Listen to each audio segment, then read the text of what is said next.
Episódio 4: Cérebro adolescente.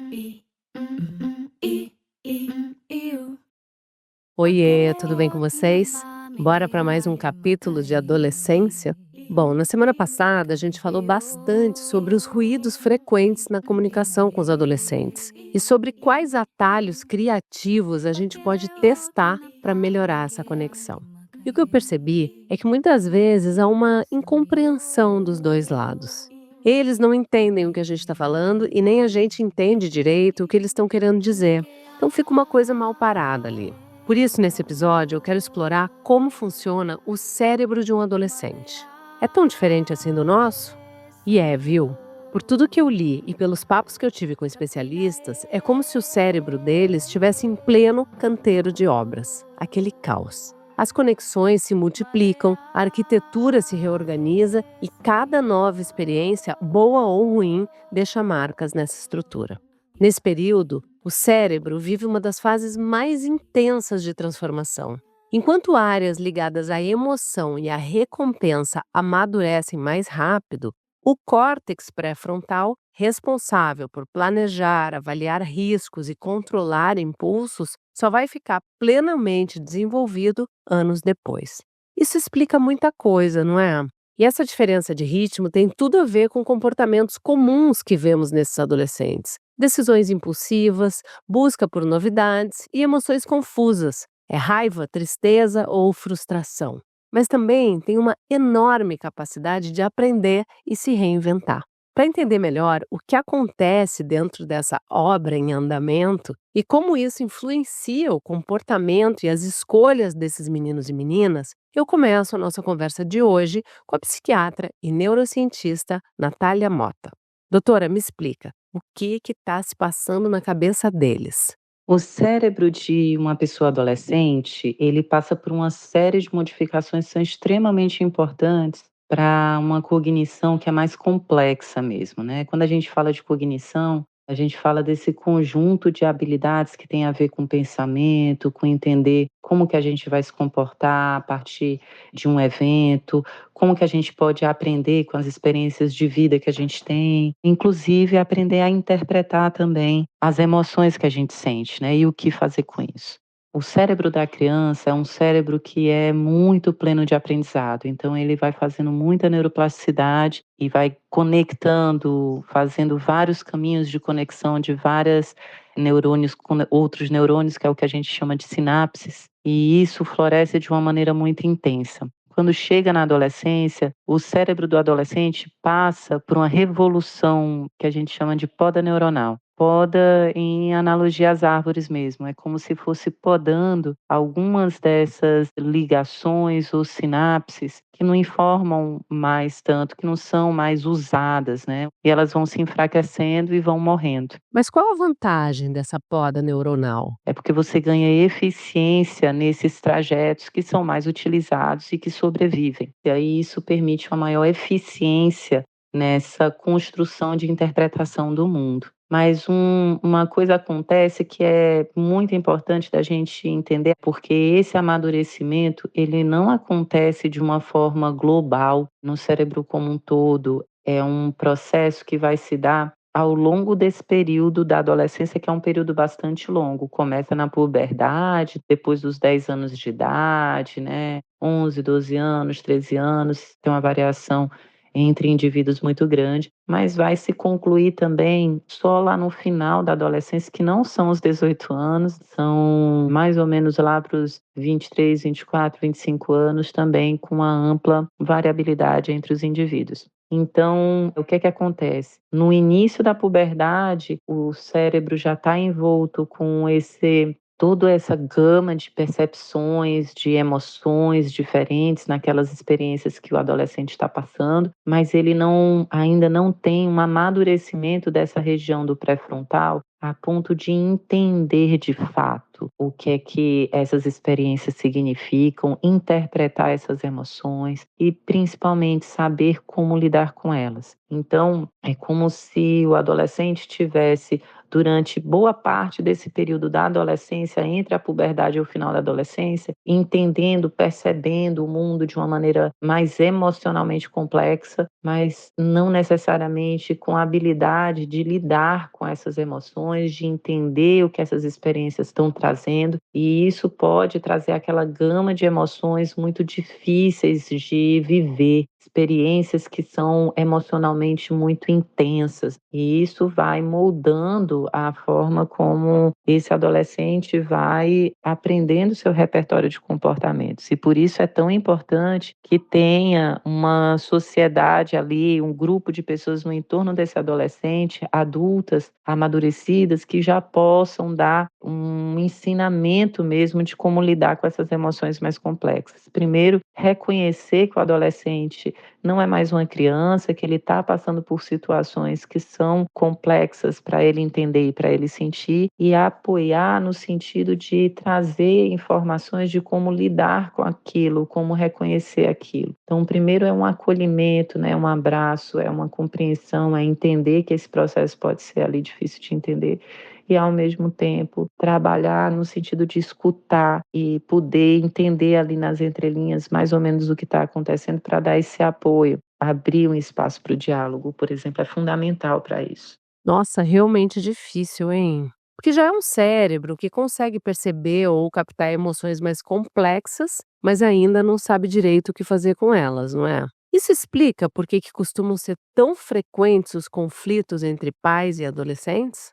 Isso é uma tônica, né, da sociedade. A gente tem conflitos entre gerações e na adolescência isso toma um corpo importante. Por que isso? A gente tem, na espécie humana, uma aptidão muito grande para a socialização. Isso não é à toa. Estar em um grupo social coeso, forte, confiável, é algo extremamente importante para a nossa sobrevivência, desde o período que a gente estava lá nas savanas. Se você for pensar no primata humano comparado ao leão, né? Como assim, depois de milhares de anos, a gente está aqui em todos os continentes do planeta e os leões, assim como outros grandes mamíferos, não, né? Porque a grande proeza desse primata é compor grupos que se identificam e que se associam para um objetivo comum. E isso é extremamente importante quando você está nessa fase da adolescência. O que é importante aqui é entender que o adolescente ele busca essa socialização a partir das suas próprias experiências, desejos, e isso tem tudo a ver com essa fase do desenvolvimento, né? Então ele está aprendendo com suas experiências de vida e é natural que ele teste dentro do aprendizado maneiras diferentes de lidar com os desafios do mundo e vá testando também as suas próprias características como indivíduo. Então, dentro desse processo de autonomia, ele vai buscando essa identificação com outros grupos, mas a gente sabendo que há um amadurecimento precoce, vamos dizer assim, um amadurecimento anterior do sistema límbico, com apenas uma ligação com o pré-frontal ao final da adolescência, é todo um período em que esse adolescente é extremamente sensível emocionalmente e vai construindo, né, com o passar do tempo, mas principalmente no início ainda tem poucas habilidades para lidar e para fazer leituras sociais que sejam adequadas àquelas situações. Então, é comum que ele vá flertando com um grupo, flertando com outro, e nesse sentido, na busca de autonomia, também pode acontecer de negar o grupo onde ele estava anteriormente, até mesmo para se sentir diferenciado e se sentir mais dono das suas próprias decisões. Entendi. Eu queria voltar um pouco, Natália, naquilo que você disse sobre o cérebro da criança, que é um cérebro que é muito pleno de aprendizado, que vai fazendo muita neuroplasticidade. O que seria a neuroplasticidade?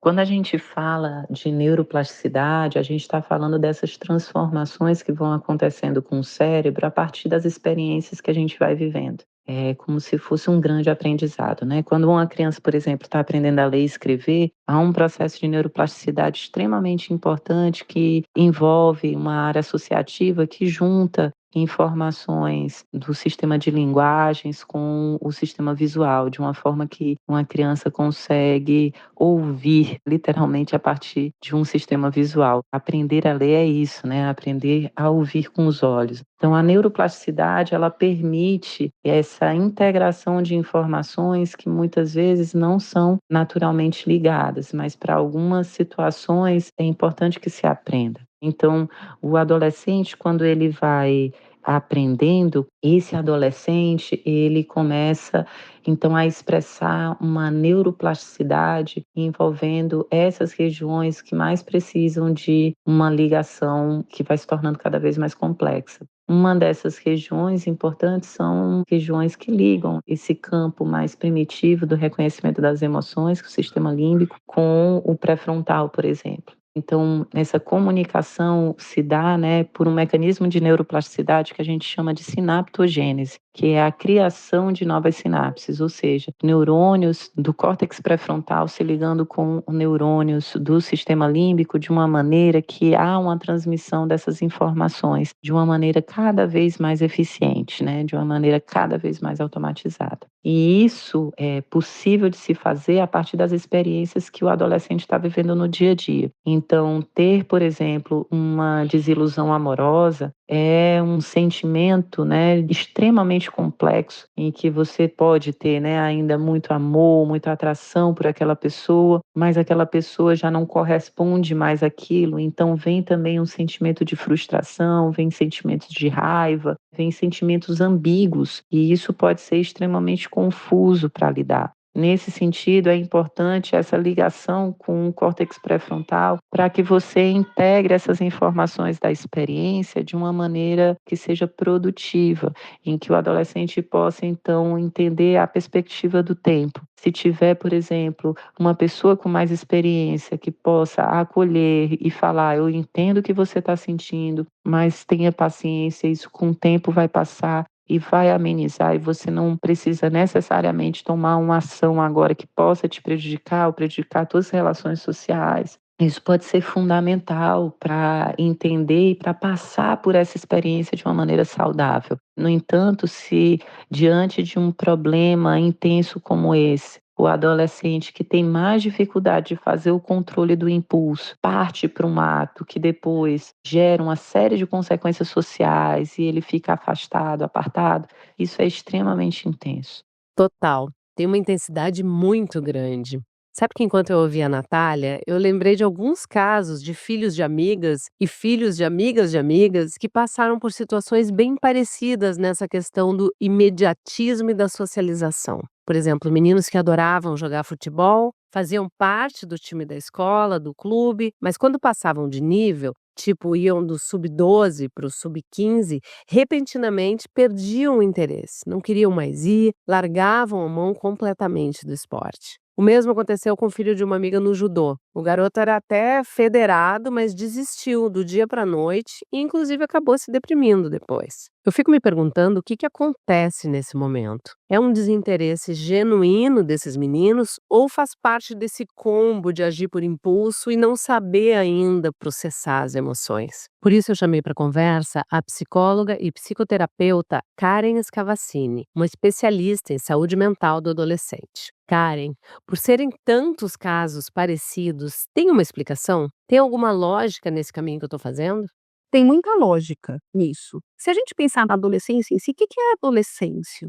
É esse momento onde uma criança vai crescendo e ela entra numa crise do local dela, de mundo, de como ela é, de como ela deve ser, mas é uma crise que deve levar a um crescimento, ou seja, ela vai aprender a lidar com esse mundo, a quem ela vai conhecer as suas potencialidades, vai precisar aprender a lidar com as suas frustrações e vai ver o mundo mais real acontecendo ao seu redor. Ao mesmo tempo, é um momento onde tem muita potência, muita esperança, muita criatividade, é um vir a ser. Quando você pega um jovem que ele tem um grupo de pertencimento, onde a sua autoestima está lá, está acontecendo, ele se vê importante, ele tem um papel dentro desse grupo, ele se identifica dentro desse grupo e, de repente, ele é tirado, ele pode ter, então, essa perda mesmo de pertencimento, de status, porque o esporte ele não é só sobre atividade física em si, ele faz parte de um grupo, ele é reconhecido dentro desse grupo, e ele pode diminuir o seu sentimento de valor pessoal, ele pode se sentir excluído, e isso desorganizar bem a autoestima dele, especialmente se ele se via muito capaz a partir do esporte e ele para de se ver capaz. E aí o papel dos técnicos nisso é fundamental, dele perceber que ele está enfrentando um outro desafio, não é que ele está ruim, não é que ele não consegue, é só que o desafio é diferente e ele está competindo com meninos que estão mais preparados, porque já treinaram mais, estão mais velhos, o corpo responde de outra forma, a mente responde de outra forma. Ainda mais os meninos que são federados, para ele poder ser federado, ele precisou ter um investimento, provavelmente um investimento emocional, um investimento simbólico muito alto. Então, isso pode interromper um projeto pessoal, pode aumentar uma sensação de fracasso, de quebra de sentido. Por que eu estou aqui? Por que eu estou fazendo aqui? E até de se sentir inútil.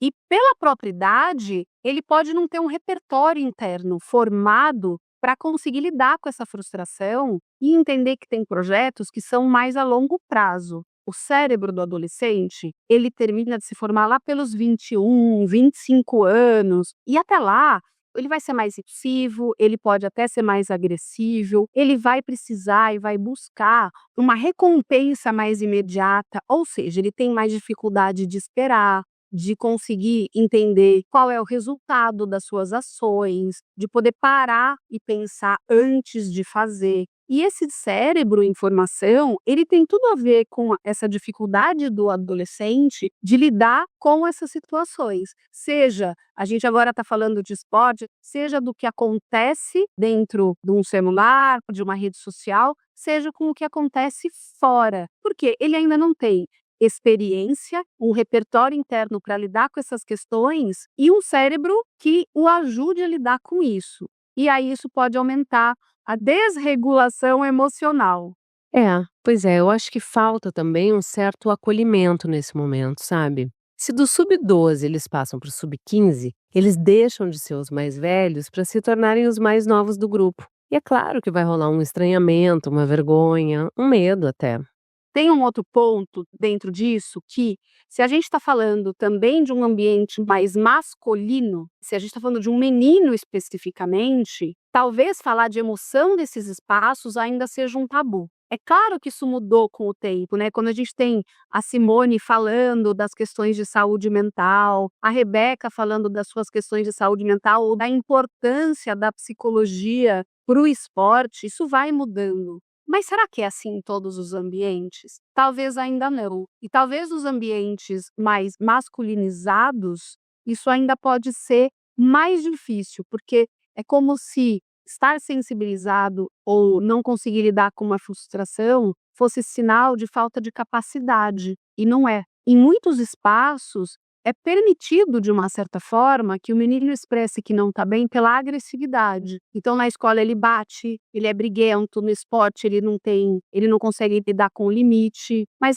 tudo bem, ele não está bem. Agora, se esse menino chora, se esse menino fala que está muito difícil, talvez ele ainda seja ridicularizado, porque em alguns espaços isso ainda não é aceito. Óbvio que eu não estou generalizando, mas eu estou dizendo que a saúde mental ela vai ter questões que são individuais, então tem relação também com a idade, com vulnerabilidades prévias que esse adolescente pode ter, com a personalidade dele, como ele lida com as coisas, com a educação socioemocional que ele teve ou não teve, e tem a ver com a relação que ele tem com a sociedade, né? Se ele está num espaço preconceituoso, num espaço onde lidar com dificuldades não é aceito, isso fica mais difícil. Então, a gente precisa olhar para o todo, e olha que eu falei um monte para te responder algo relacionado a esporte, mas por quê? Porque a gente não pode olhar só para uma coisa. Passar para um grupo maior e ter dificuldade com isso, pode estar relacionado com muitas outras coisas que caminham junto, mas que às vezes são invisíveis. Essas partes invisíveis são as que me preocupam mais, sabia? Nesses exemplos que eu trouxe, eu acho que envolve também uma questão de perda de identidade mesmo. Futebol, o judô fazem tão parte da rotina deles há tanto tempo que quando eles abrem mão, eles perdem um pouco esse referencial de quem eles são, já que é nesse período da vida que a identidade está se formando, como me explica a doutora Natália. Essa é uma fase extremamente importante para aprender a formação de identidade, justamente por esse processo de socialização mais intenso que o adolescente vai passando, em sair, em testar as suas próprias habilidades com autonomia, fora dessa rede de pessoas que veio muitas vezes desde quando ele nasceu, né? E que não necessariamente aquele adolescente tem escolhido fazer laços com aquelas pessoas, com aquele ambiente. Então, durante a adolescência, é um período em que os indivíduos se tornam cada vez mais aptos, né, e sensíveis às respostas dessas habilidades sociais, que é fazer amigos, se sentir acolhido no grupo, se sentir pertencente a um determinado grupo de pessoas que está pensando num objetivo comum, ou está pensando, tem os mesmos gostos ou tem as mesmas ideias. Então, as recompensas sociais são extremamente importantes para moldar esses comportamentos, né? Então, se a pessoa faz algo que socialmente,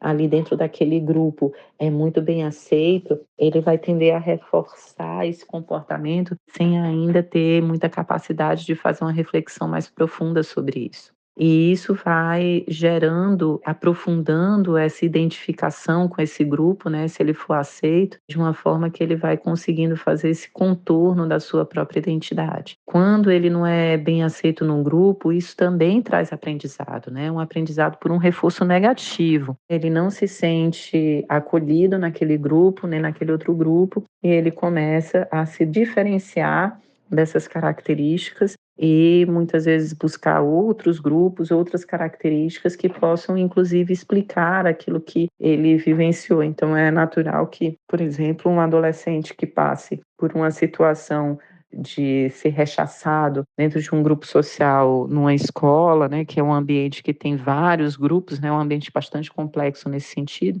Ele pode, por exemplo, sair desse primeiro grupo que ele não se sentiu acolhido para tentar então se identificar com um grupo extremamente diferente. E isso pode causar aquela estranheza, inclusive, né, nos pais, por não entender esses movimentos que são como qualquer movimento de aprendizado, são tentativas e erros. O que é importante aqui é a gente entender que essas respostas comportamentais nem sempre são muito justas, nem sempre espelham o que a gente vai realmente viver na vida adulta e muitas vezes são determinados por comportamentos de outros adolescentes que estão passando por situações e desafios muito semelhantes também, de se entender no mundo. Então, é algo importante para a gente conversar como sociedade, porque é muito a partir daí que a gente pode reforçar atitudes que possam melhorar essa coesão social, mas que também possa acirrar ou complicar ainda mais essa polarização. Natália, e o que a neurociência diz sobre o impacto das redes sociais no cérebro adolescente? Porque eu acho que elas também acabam sendo um complicador para essa coesão social, como você falou. As redes sociais, né, elas trazem um desafio bastante intenso aqui nessa fase do desenvolvimento de um ser humano, né? A começar por esse treino, né, nesse contexto social de uma forma muito artificial e muito pouco ecológica. Uma coisa é você ter um desafio como um adolescente de se sentir aceito e acolhido dentro de um grupo de adolescentes com quem você tem todas as informações ali reais, né, e palpáveis de um mundo real e muitas vezes um alcance a grupos muito menos numerosos, né? Então, um adolescente que não tem redes sociais, ele basicamente vai se preocupar com os grupos de adolescentes da sua escola, do seu bairro, da sua família também, amigos que ele possa ter. E ali ele vai alcançar talvez ali umas dezenas no máximo de adolescentes com quem ele vai querer ou não ser identificado, ser aceito, etc, né? Se perceber acolhido nesse grupo. E aí ele vai ter que passar por uma série de situações em que ele vai ler essas respostas do grupo de aceitação ou não, não apenas por uma mensagem breve, né, por alguns emojis, né? Ele vai ler nas entrelinhas muitas vezes comportamentos sutis, né? A forma como a pessoa está olhando, a forma como ela está se comportando, se vestindo, a postura, se é mais entregue, se é menos entregue. Isso tudo vai compor uma série de experiências que esse adolescente vai poder interpretar se foi aceito ou não, né? Inclusive generalizando esses comportamentos para fazer leituras também posteriores. Mas hoje em dia, o que a gente percebe com o intermédio das redes sociais é que, primeiro, a gente não tem uma real adequação dessa socialização e a gente não está ali expondo o adolescente a situações ecológicas para essa socialização. Ele está vendo muitas vezes avatares, uma realidade filtrada, em que adolescentes postam muito menos no feed e muito mais nos stories, e isso acho que tem tudo a ver com essa formação de identidade. O feed, ele querendo ou não, ele coloca ali coisas que não mudam muito da sua identidade, né? E o adolescente, ele não se sente muitas vezes seguro para postar algo no feed, porque depois ele vai querer tirar. Muitas vezes eles vão postando o dia a dia, né? E vão reagindo muito a esses stories, que são fotografias, né, editadas de situações muitas vezes divertidas, ou intensas, ou legais, que esses outros adolescentes também estão ali buscando likes. E aí o que acontece com o cérebro desse adolescente?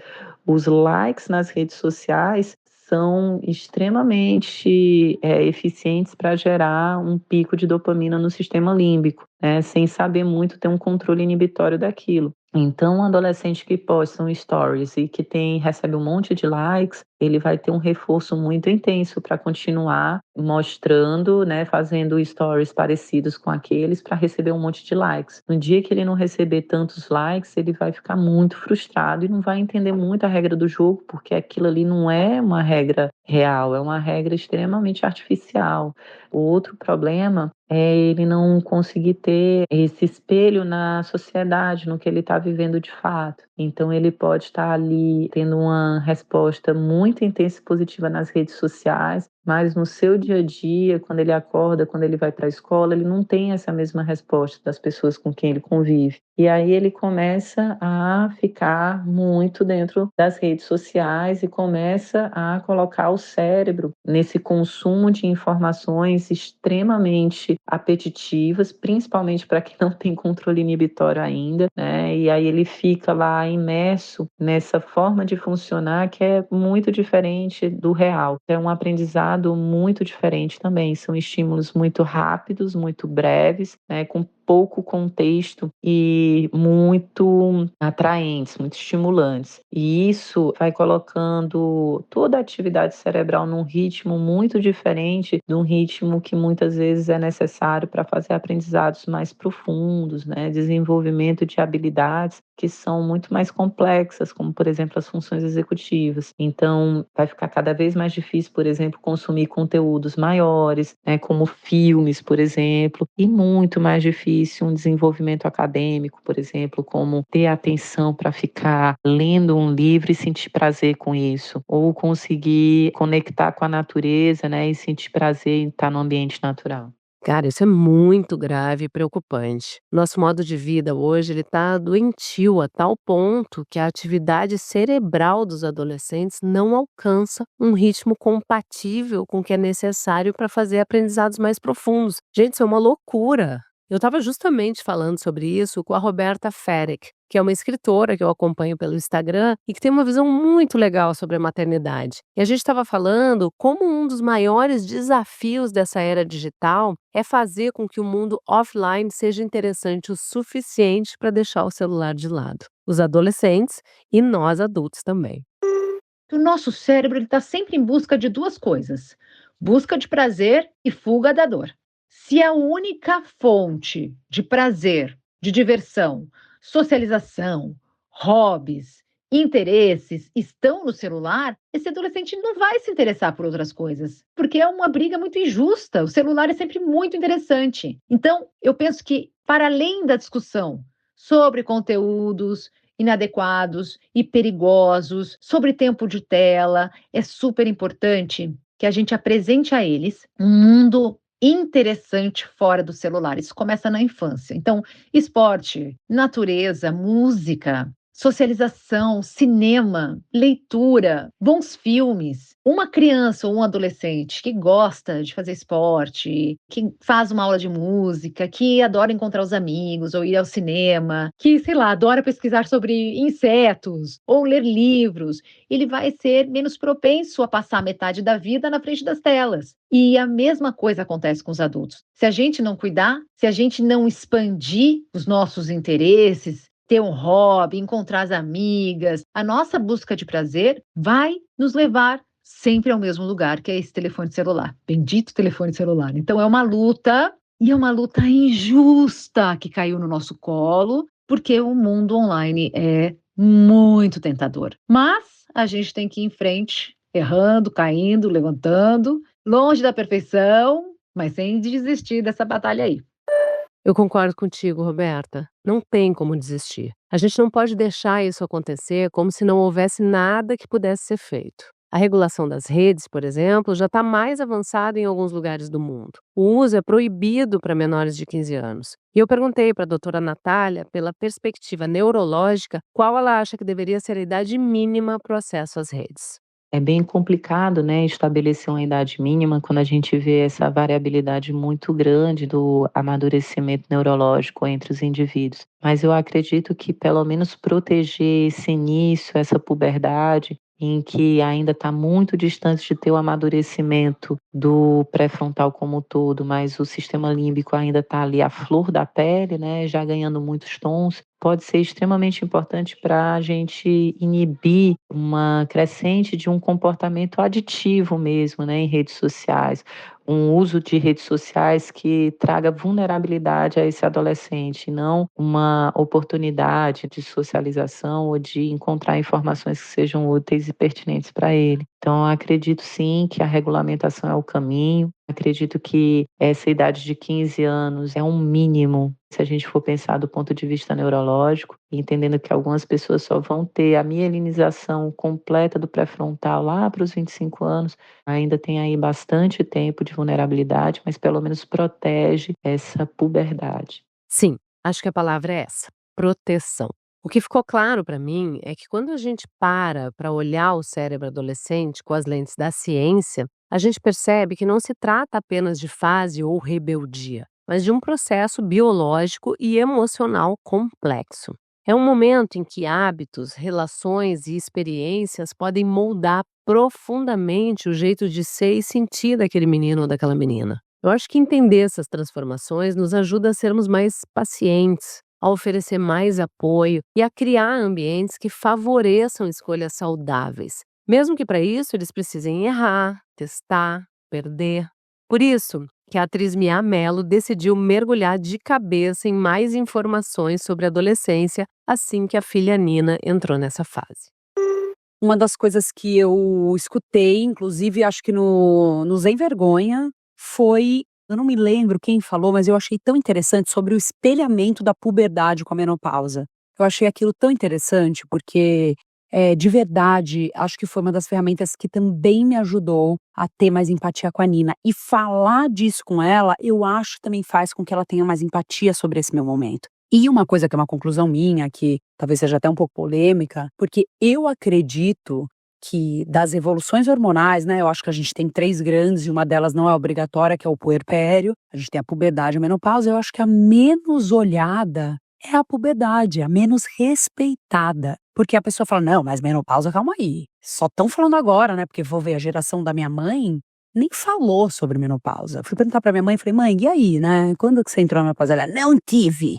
E como é que não teve, mãe? Ok, não se falava sobre a menopausa. A menopausa era passada de uma forma clandestina. Agora, a puberdade, fala-se da menarca, todo mundo sabe, tudo certo. Ai, ei, darará. Mas ninguém respeita, porque são jovens, mulheres, entende? Então, eu acho que elas não têm esse lugar de respeito. Pra mim, me atentou a esse lugar tão revolucionário hormonalmente falando, o dia que eu fui na minha ginecologista e ela fez um paralelo Eu estava no auge do meu puerpério, ela fez um paralelo da puberdade com o puerpério. E aí eu fiquei meio, opa, então é tudo isso que elas vivem, sabe? Sendo que eu já vivi e já esqueci. Então eu acho que é uma fase muito pouco respeitada. E é claro, a gente já tem hoje psicólogas que falam, profissionais que falam sobre isso, ainda bem, mas eu acho que é uma fase da vida ainda muito pouco respeitada, por tanto que é vivido, tanto que é sentido, quanto que é mexido por dentro. Olha, eu não achei polêmica a tua conclusão não, Mia. Achei inclusive que faz todo sentido. A gente desconsidera muitas vezes o que se passa na puberdade. E quando a gente escuta tudo que a Natália e a Karen falaram, dá para ver que é um período muito complexo, porque eles não têm ferramentas e nem repertório para lidar com tudo que está se passando no mundo externo e no mundo interno deles. E assim como você, eu também achei muito bonito o espelhamento da puberdade com a menopausa que a ginecologista Alana Faria falou na primeira temporada do Sem Vergonha. Acho até que vale repetir aqui. Eu gosto de pensar nessa história do espelho da menopausa com a adolescência, sabe? Isso fica muito claro quando você tem pacientes que têm filhas passando pela adolescência, entrando na menarca, e elas se olham como espelho. Elas só têm dificuldade, às vezes, de entender que é isso que tá rolando. Quer dizer, duas pessoas que não se entendem direito no seu próprio corpo. Nossa, esse corpo mudando, né? O peito crescendo da adolescente, da jovem, e o peito já perdendo aquele tônus. Esse desencontro, a vagina que fica mais ressecada, as explosões de raiva, de angústia, das coisas não elaboradas, esse não caber em si que explode, sabe? O sono excessivo da adolescente que só quer dormir e a insônia de quem perde o sono, às vezes por uma onda de calor, às vezes porque tem coisa demais pensando e às vezes a névoa mental. Realmente tem muitas semelhanças. O meu cérebro na menopausa se transformou que eu mal me reconhecia, gente. Imagina para um adolescente ter que lidar com todas essas mudanças das estruturas cerebrais, hormonais, corporais. A Mia até me indicou um livro ótimo da neurocientista Susana Herculano Rosel, que inclusive dá nome a esse episódio. O Cérebro Adolescente, a neurociência da transformação da criança em adulto. É muito legal esse livro. E uma das coisas mais lindas que para mim impactou muito foi que ela estava contando que é como se a criança tivesse um painel de receptores de dopamina. Todos ligados, todos funcionando. Então é isso. Você olha para a criança e fala, ih, é o menininho da mamãe, eles se derretem e amam. E você faz uma cosquinha na barriga, morre de rir, tá tudo bem. Você fala, vamos comer japonês? Vamos! Vamos comer um misto quente? Vamos! Vamos comer pipoca? Vamos! Tudo é vamos, tudo é tudo, né? Todos os receptores ligadões ali da dopamina. E quando uma criança entra na puberdade, mais de 70% desses receptores são apagados, param de funcionar. E é por isso a necessidade do adolescente de tanto estímulo, de tantas coisas interessantes, de tantas coisas que vão ser muito, muito, muito, muito legais para tirarem eles daquele tédio, daquela inércia, daquele lugar do adolescente. E aí ela diz uma coisa muito linda que ela fala que a puberdade é a abstinência da infância. Nossa, pra mim isso pegou de um jeito tão bonito, assim, eu entendi tudo ali. Realmente é bonito mesmo. Obrigada pela indicação e pelo papo, querida. E é isso. Se o cérebro adolescente é uma obra em andamento, como eu falei lá no início, o que colocamos ao redor, amor, compreensão, limites e estímulos, se torna parte fundamental dessa construção. Vamos lá, tijolo por tijolo. Até semana que vem. Sem vergonha. Tchau!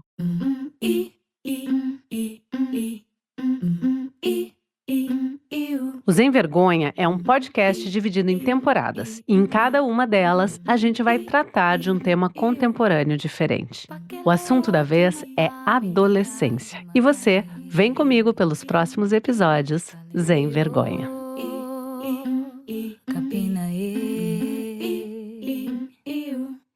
Ficha técnica. Criação, Fernanda Lima.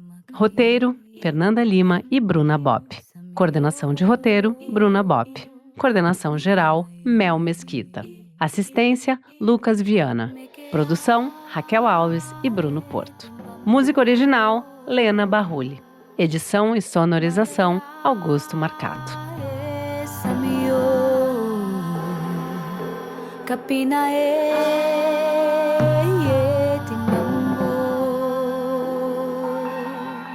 Malaya